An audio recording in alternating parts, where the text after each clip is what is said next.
Welcome to the D4DS Planner. Start by setting up your project by clicking the Add button in the My Projects tab. Here, you'll be asked for some basic information about your project. You can create multiple projects to work on with different team members. If you have more than one project, click the Select button to begin working on a specific project.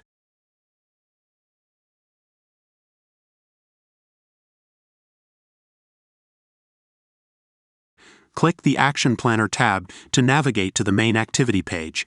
You'll use this tool to walk through a designing for dissemination and sustainability process that should be completed over time with your team to generate an action plan. Each action item, shown as a colored circle on this page, is a step that includes interactive activities, educational content, and cues to equity.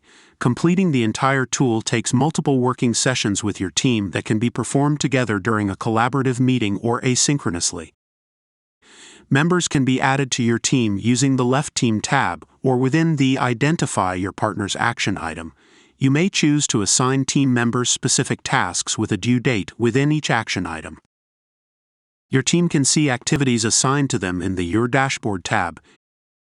If your team has a specific area of focus, you do not have to complete all action items, but some action items do have prerequisite items that will help you complete the activity. Use the Guidance questionnaire in the Guidance tab on the left to help you determine what action items to complete.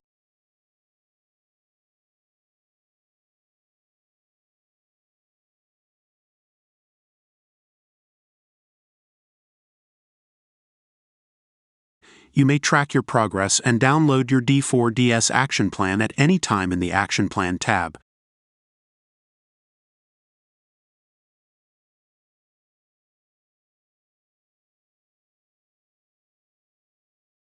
We hope you find the D4DS Planner helpful for your project. We would love to receive your feedback via the Give Feedback button.